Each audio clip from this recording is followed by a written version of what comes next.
আউযু বিল্লাহি মিনাশ শাইতানির রাজিম। বিসমিল্লাহির রহমানির রহিম। আসসালামু আলাইকুম ওয়া রাহমাতুল্লাহি ওয়া বারাকাতুহু। প্রিয় বন্ধুগণ, আপনাদের আন্তরিক শুভেচ্ছা জানাই মানুষের জন্যই মানুষ এমজেম টিভিতে। সকলের মঙ্গল কামনা করে শুরু করছি আজকের আয়োজন। প্রিয় বন্ধুরা, আপনাদের জন্য আজকে যে বিষয় থাকছে, জান্নাতি দল আহলে সুন্নাহ ওয়াল জামা এর আকীদা কেমন, নবীজি সাল্লাল্লাহু আলাইহি সাল্লাম ও আহলে বয়াত এর মর্যাদা তাদের কাছে কেমন, কোরআন ও হাদিস, সাহাবা একরাম আজমাইন, ইমাম এবং অলি আউলিয়াদের মতামত আপনাদের সামনে আজকে পরিবেশনা করব। আর আজকের প্রতিবেদনটি পরিবেশনা করছি আমি আসাদুল্লাহ ফকির। প্রিয় বন্ধুগণ, প্রথমেই থাকছে ভূমিকা। আজকের আলোচনায় আমরা এমন এক পথ চলার কথা বলবো যে পথকে বলা হয় আহলুস সুন্নাহ ওয়াল জামা। যে পথকে বলা হয় আহলুস সুন্নাহ ওয়াল জামা, যে পথ নবী করিম সাল্লাল্লাহু আলাইহি সাল্লাম এবং তার সাহাবাদের পথ, যে পথে রয়েছে ঈমান, তাওহীদ, ন্যায়, রহমত। রাসূলুল্লাহ সাল্লাল্লাহু আলাইহি সাল্লাম ইরশাদ করেন, আমার উম্মত ৭৩ দলে বিভক্ত হবে, তার মধ্যে মাত্র এক দল মুক্তি পাবে। সুনান আত-তিরমিজি, হাদিস নাম্বার ২৬৪১। সাহাবারা জিজ্ঞাসা করলেন, হে আল্লাহর রাসূল, সে দল কোনটি? তিনি বললেন, যে দল আমার এবং আমার সাহাবাদের পথে চলবে। এই দলেই আহলুস সুন্নাহ ওয়াল জামা, অর্থাৎ যারা কুরআন ও সহিহ হাদিস অনুযায়ী নবী সাল্লাল্লাহু আলাইহি সাল্লাম সাহাবাদের পথ অনুসরণ করে, সেটাই আহলুস সুন্নাহ ওয়াল জামা। আকীদার ইমামগণ ও তাদের কিতাবসমূহ। ইসলামের প্রাথমিক যুগে সালিহিনগণ আকীদার ভিত্তি নির্ধারণ করেছেন। তাদের মধ্যে বিশেষভাবে উল্লেখযোগ্য ইমাম আহমদ ইবনে হাম্বল রহমতুল্লাহ আলাই, তার বিখ্যাত কিতাব আস-সুন্নাহ এবং আল ইতিকাদ এ তিনি বলেন, আহলুস সুন্নাহ ওয়াল জামা হলো তারা যারা সাহাবাদের অনুসরণ করে এবং নবীজির হাদিসকে প্রমাণ হিসাবে গ্রহণ করে। ইমাম আবুল হাসান আশআরী রহমতুল্লাহ আলাই, তার কিতাব আল ইবানাহ আন উসুলিদ দিয়ানা তে তিনি বলেন, আমাদের আকীদা হলো আমরা কুরআন ও সহিহ হাদিসের স্পষ্ট বক্তব্যকে বিশ্বাস করি এবং আল্লাহর গুণবলীকে তেমনভাবে স্বীকার করি যেভাবে তা আল্লাহ নিজে বর্ণনা করেছেন। ইমাম আবু মনসুর মাতুরিদি রহমতুল্লাহ আলাই বলেন, তার কিতাব আত-তাওহীদ এতে তিনি বলেন, তাওহীদের অর্থ হলো আল্লাহর একত্ব স্বীকার করা, তার সত্তা, গুণাবলী ও কর্মে, তার ইবাদতে তার সঙ্গে কাউকে শরীক না করা। ইমাম তাহাবী রহমতুল্লাহ আলাই, তার বিখ্যাত গ্রন্থ আকিদাতুত তাহাবিয়াত এখনো আহলুস সুন্নাহর মূল গ্রন্থ হিসেবে পড়ানো হয়। তিনি বলেন, আমরা কুরআন ও সুন্নাহর উপর ঈমান রাখি এবং সাহাবাদের পথে চলাকেই সোজা পথ মনে করি।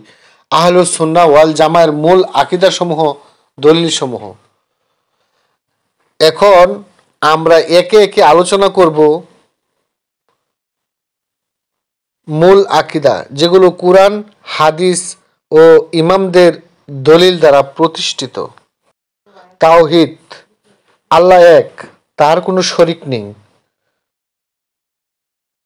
বলুন, তিনি আল্লাহ এক। সূরা আল ইখলাস আয়াত নাম্বার ১। ইমাম মাতুরিদি বলেন, যে তাওহীদের ঘাটতি আনে সে ঈমানের ভিত্তি নষ্ট করে।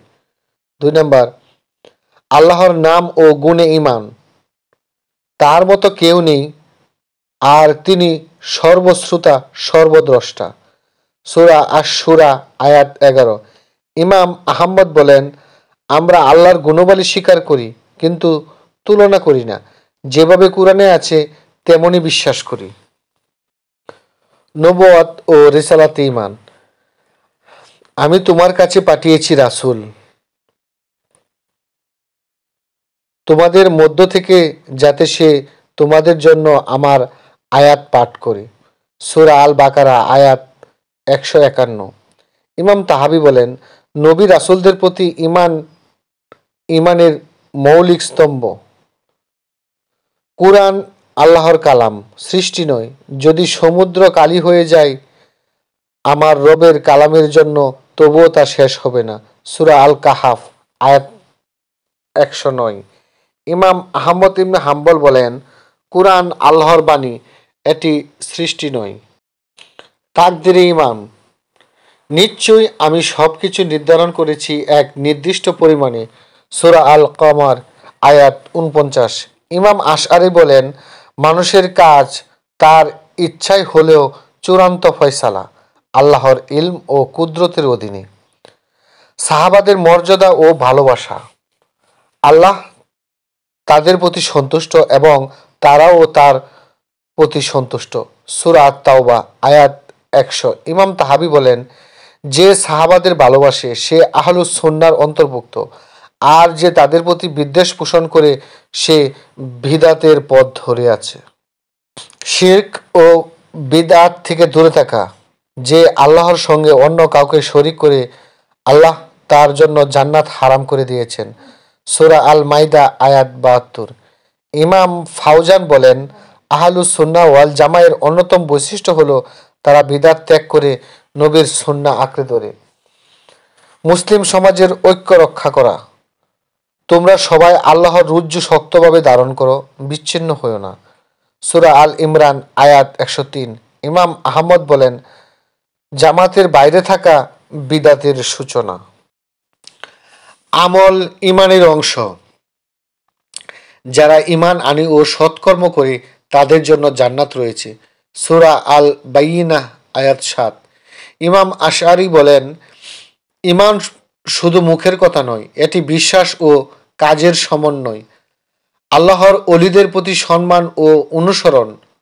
নিশ্চয়ই আল্লাহর ওলিদের কোনো ভয় নেই, তারা দুঃখিত হবে না।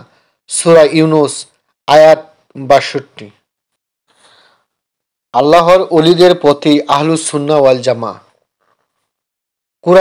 কোরআনে বারবার বলা হয়েছে, যারা আমার পথে চলে আমি তাদের পথ দেখাবো।